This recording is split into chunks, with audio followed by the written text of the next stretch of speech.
User got mad, by user Motimage. I had a user call wanting to see if I could speed up his Windows laptop, which was performing a lot slower than it had previously. One of the first things I checked was disk space, which turned out to be nearly full. I performed a disk cleanup to remove temp files, empty the recycle bin, etc. Sure enough, that did the trick. The user called back a few minutes later, complaining that he couldn't find any of his files. He was angry, telling me I must have deleted them. Of course, I advised him that I did no such thing. Well, I was wrong. After speaking with the user for a few minutes, the user admitted, without a hint of shame, that he kept all his important files in the recycle bin. Fortunately, my supervisor understood this wasn't my fault. The user was coached, and after that, I always asked every user if it was okay for me to empty the recycle bin. Sheesh. User tries to use a deceased colleague's account to sign in. Finds out, by user 127 alpha unknown. So I work a service desk for an insurance company, non-us, who primarily deals with a specific profession of people. For the sake of anonymity, that's all I'll say. $me equals me, shocking, I know. $caller equals user trying to reset a password. $user equals the colleague of $callers that had passed away. $security equals one of my colleagues from a different team that deals with user account security, among other things.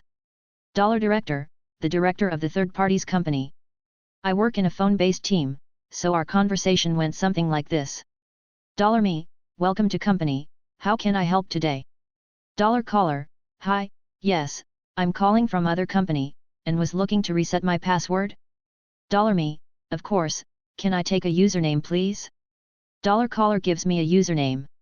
It's important to note at this stage that I was speaking to a middle-aged woman, and the name on the account was a male name. $me, got it, and what was your name, please? $caller, I'm $caller. $me, the name you've given me doesn't match what I've got on file. Are you calling on their behalf? $caller, no, they passed away a few months ago, and I'm looking to get access to his account.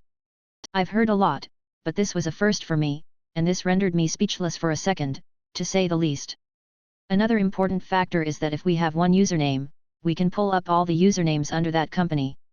At this point, I'd done so, and could see that despite a solid few previously registered users, this was the only active username. Cutting this username off means potentially having this $caller look elsewhere. Management frowns upon this. $me, okay, that's one thing I've not heard before. Please bear with me, I need to speak with a colleague. I ring through to $security, and a colleague who is well aware of my type of shenanigans picks up. $security, thanks for calling company, how can I help you? $me, $security, how's your day? Listen, odd one for you. I've got $caller trying to use $user's account. The reason they say they need this is that $user has passed away. There is silence on the phone for a good 7 seconds. $security, sorry, say that again? $me, you heard me. $caller is trying to log in as $user, who has passed away. $security, okay. Give me the username, let me pull the company structure up. I pass some information, and I hear a sigh. $security, yep, that is the only username for that company. We'll need to shut it down. This isn't us being mean, there are serious regulations behind these kinds of accounts. Misuse can mean large fines. $me, I figured. If $caller registers herself, any chance I can convince you to bump this one to the front? More clicking. $security, yes, that's fine, but new accounts require the approval of $director. $me, okay, I can live with that. Is that the only contact? $security, that's the only person the company listed. $me, thanks, I'll go back to $caller and let her know.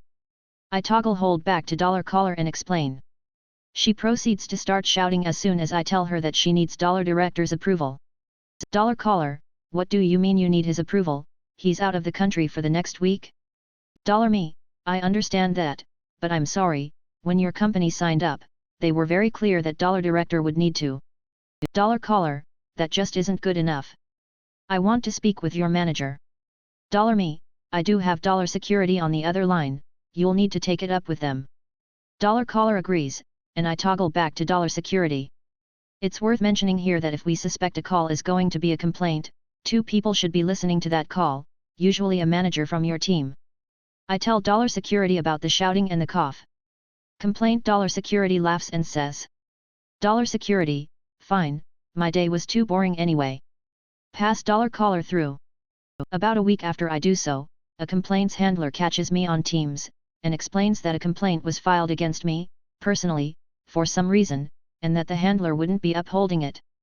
In the end, $caller had to wait a week, and I suspect $director asked a few more people to register themselves.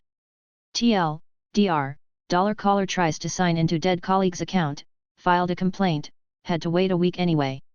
Why can't I burn CDs? By user Landub. User complained that her CDs were failing to burn. Medical records, random errors like no permission or it would just never give her the option to burn. I get there and look at it. This CD burner sounds like it's on death's door. Grinding-ish sound, and I can tell it keeps trying to seek data over and over and over. I eject the disk and the first thing I notice is they put an adhesive label on it. I roll my eyes immediately. Then I flip over the disk and notice the label isn't even on there all the way. A little bit of it is sticking off the edge. It is a little bit frayed, so I'm pretty sure it was rubbing against the inside of the drive on something. Then I look under the disk and this freshly made disk has scuffs. I informed her it's not a great idea to put adhesive labels on these things. Can you try one that doesn't have a label? Unfortunately she didn't have one. She had a spindle with like 50 CDs on it, but they had already pre-labeled all of them. Went ahead and ordered a new drive and new CDs. But I saved it, by user Krichthajik. Motimaj's post about storing files in the trash folder reminded me of a user who complained they saved the file and now can't find it. Me, okay. Where did you save it? User, on my desktop, where I always do. She had a 21 monitor set at a standard, not unreasonable resolution. And she was on the network with basically unlimited network storage. She had so many files on the desktop that it completely overflowed screen. Probably over 200 files along with application shortcuts. And, of course, multiple copies of the same, since she could not see it. Think I spent God knows how long, handing her hand, creating folders, deleting duplicates, and moving files to her network storage.